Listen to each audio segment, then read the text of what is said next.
Now everybody feels how they feel about Trump, and that's fine. But when it comes down to business, women lie, men lie. Numbers don't. Numbers don't. The way it was ran, obviously at the time, it just makes sense. So I do think that the leadership has done a terrible job of running the country. Biden, I'm not a fan of at all. And I think that a lot of his decisions has caused not only the interest rates going out the roof, but now, I mean, obviously, I don't know if you guys have even paid attention, a lot of people don't even, the value of the dollar is dropping substantially.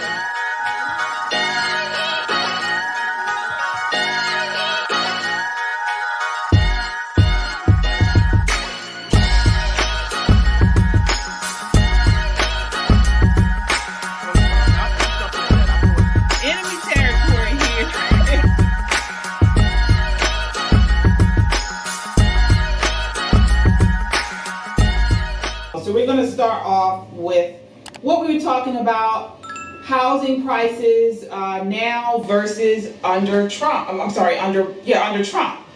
So if you guys are just tuning in, we have with us real estate broker Corey Brown of Core Principles Real Estate Group here in Maryland. He's going to, talk to us about issues and challenges that buyers and sellers are going through right now in this turbulent market. Thank you so much for joining us. So we're going to get right into it, and I'm going to ask you my question again, just in case you guys, I'm sure you couldn't hear us before. What are the interest rates today versus about 4 or 5 years ago under the Trump administration, and how is that affecting buying and selling on the market? Sure.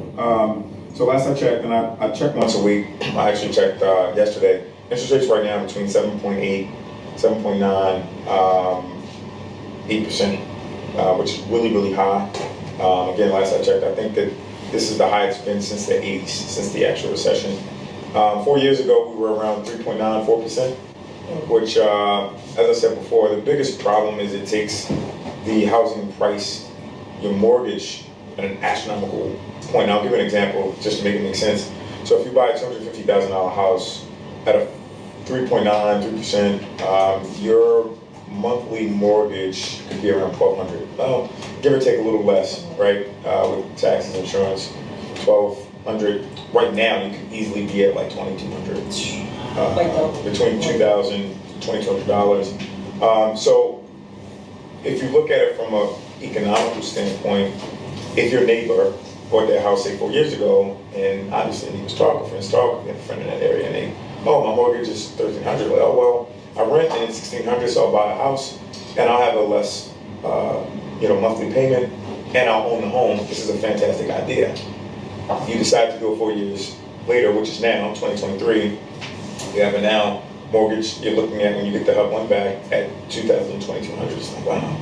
And if the property house value is relatively the same, it doesn't make sense because now you're at almost double the price. So it does hurt. It is a big change, and hence the reason why the inventory is relatively low. People can't really afford to qualify because the incomes aren't matching the income. I mean, your income isn't matching the increase in the rates, unfortunately.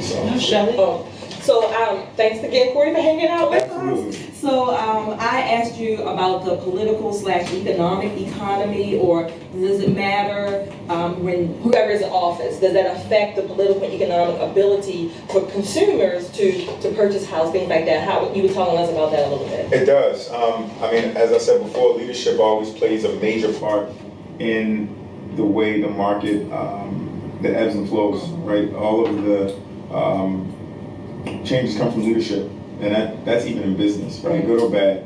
So because of the administration we have now, and a lot of people, I'm more of a middle of the road type of guy when it comes to politics, but I do like Trump. And the reason why is because he ran the country like a business.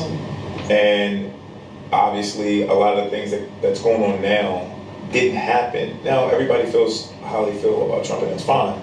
But when it comes down to business, women lie, men lie. Numbers don't. Numbers don't. The way it was ran, obviously at the time, it just makes sense. So I do think that the leadership has done a terrible job of running the country. Biden, I'm not a fan of at all. And I think that a lot of his decisions has caused not only the interest rates going out the roof, but now, I mean, obviously, I don't know if you guys have even paid attention, and a lot of people don't even, the value of the dollar is dropping substantially. People say Biden's going to make it. Does anybody think he's going to make it to the starting gate? I mean, the guy can't find his way off of a stage. Look, here's a stage. Here's a stage. I've never seen this stupid stage before, right? I've never seen it. But if I walk left, there's a stair. And if I walk right, there's a stair. And this guy gets up. Where am I?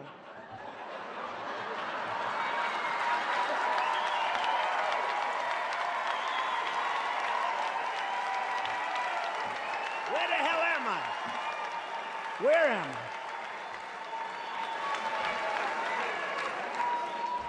I? Nah, he's terrible. Terrible. You know, I'm much tougher on him than I used to be. Out of respect for the office, I was never like. He's the most corrupt president, the most incompetent president we've ever had. I wasn't going to put words in your mouth. I wanted you to say what you wanted to say. Sure. So obviously, it does make a difference who's in office. Absolutely. It always makes a difference who's in leadership. Again, in any position, whether you're a coach of a football team, a principal of a school, or a leader of a business. Leadership, you know, people are going to follow your leadership. And if you make bad decisions, especially in a country like the United States of America, or other countries that are either allies of us or completely hate, things change. So that's the unfortunate truth. A lot of people, I don't even think that a lot of people agree with Biden in the first place. They just kind of wanted to see something different. So yes, leadership is paramount in any. Well, I guess my question is to me, it just seems like something sinister is going on because the whole message that they're telling people to just rent and it used to be the American dream to own your house, to own your land and give you some sort of independence. And now they're glamorizing renting. What do you think is behind that? And is that even the direction that we should be going? Because you don't want a policy like, you know, everybody should have the house, the Dream Act or whatever that Bill Clinton put in place. But at the same time, it is good to own your own home. Like, where is that now? So, as an investor, as a real estate broker, I love real estate. I've been in real estate for 20 plus years. And also as a homeowner, I agree with both sides, right? So the American dream still holds value. Yeah. And I'll tell you why. I've been a homeowner for almost 18 years. I have a substantial amount of equity in my house, which in hindsight puts me in a better economical position to do different things, right? I could refinance on my house. I could do a home line of credit. I could do a lot of things with a decent amount of money that I wouldn't have had just from income alone. So there is a pro side to that. The downside is not a whole lot of people when you talk about income in general, job security, things like that. COVID, tons of people lost work. Businesses are going out of business. It allows people the free reign to not be stuck in a foreclosure that ultimately destroys. So it's all perspective. It's how you look at what you want for your life, right? You buy a house at a nominal amount of money and you stay in that property for a period of time, it could work out in your favor in 30 years.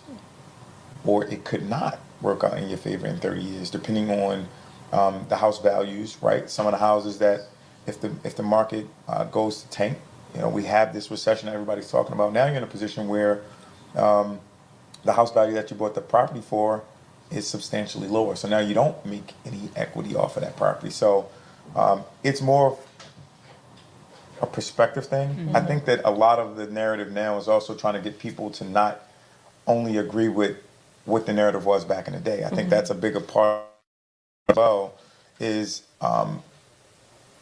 you can be financially stable without waiting 30 years for a home to gather enough equity to give you $100,000, right? I do have I have an additional question because you mentioned about investing.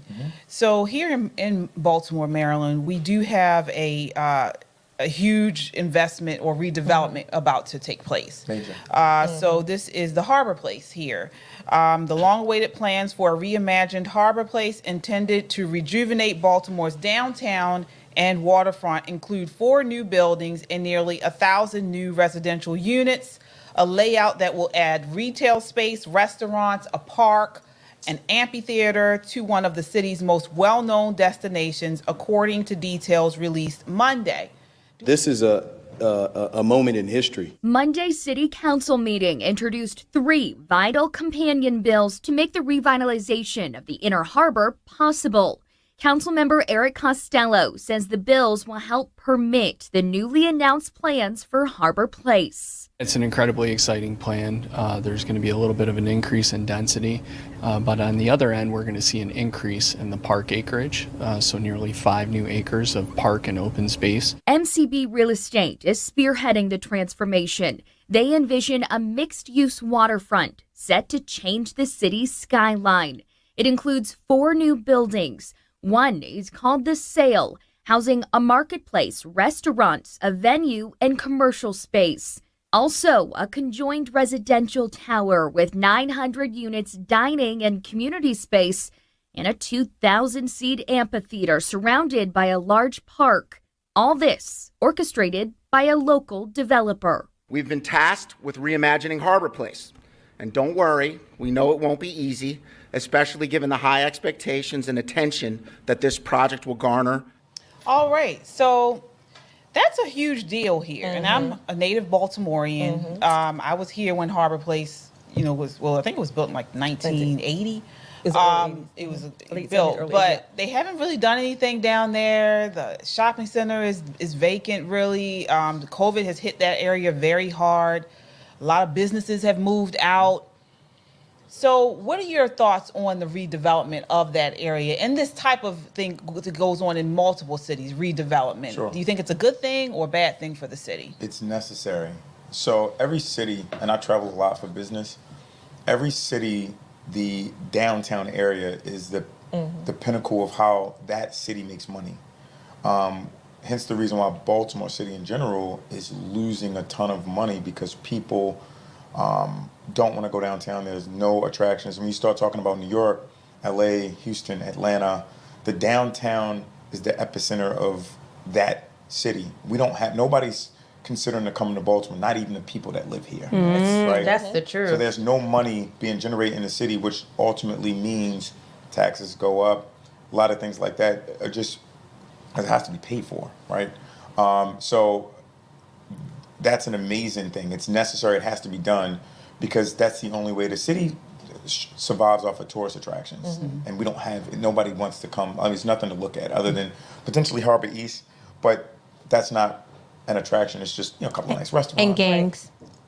And what? And Gangs. gangs as Oh, well. right. Well, So- Harbor East was the latest redevelopment. Right, that's what I'm saying. Right. So it is needed.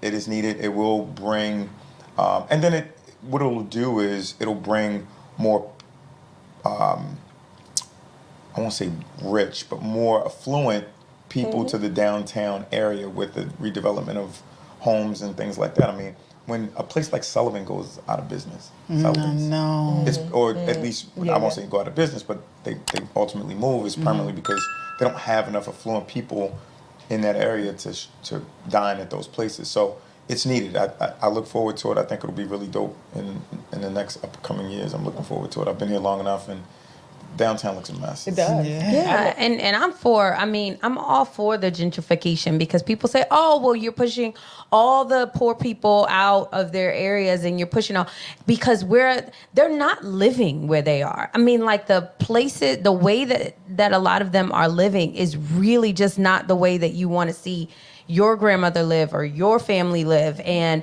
so people are like, oh, you're pushing them out. I think that's a good thing.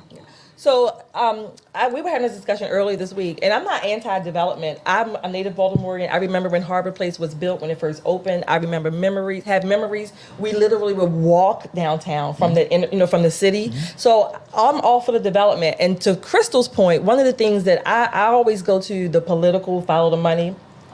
So I'm going to ask this question: who benefits? And I know that the affluent people will benefit, but if we're all paying taxes, how is it beneficial to the rest of Baltimore who probably will not be able to afford some of those shops down there? And I know that may sound a little leftist, Democrat, whatever, but those are still some of the questions that we need to be prepared to answer, I think. Sure.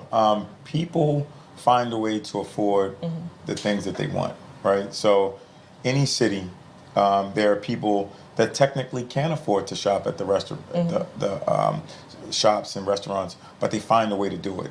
I think that in essence, regentrification of moving the people out, I think it's a good thing, right? I think because in retrospect, it can encourage people and give people, especially that look like us, opportunities to be.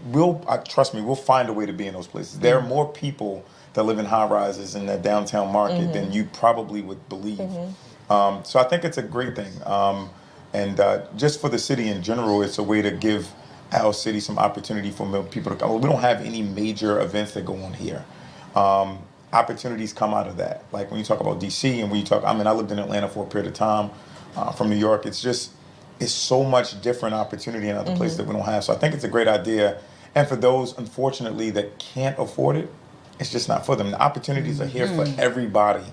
It's up to you to decide if this is something that you want to work for to go after. So I think it's a great idea. I think it's an amazing idea, and I'm looking forward to it. And if there's an opportunity for me to get involved from a development investor and or broker standpoint, I'm 10 toes in. I'm ready.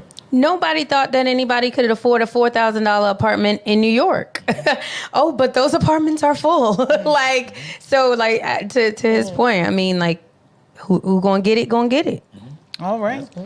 Well, this is Corey Brown with us. He is here. He's been with us for a while. We had some technical difficulties earlier. Thank you so much for staying. Absolutely. Where can people find you or reach out to you if they have any real estate questions, any needs? Sure. So I'm pretty heavy on Instagram, on social media. It's just my name. It's Corey, Corey.D. Brown is my personal social media on Instagram. On Facebook, it's just my name, Corey Brown. My real estate brokerage, Core Principles Real Estate Group, you can also find that on Instagram at Core Principles RE Group, Core Principles RE Group. Or you can always visit the website at www.coreprinciplesrealestategroup.com. I appreciate it, ladies. Thank you. Thank you. This was it. We threw you with the tattoo, but it was nice to have a dude. It's good. Yeah, nice to have a guy.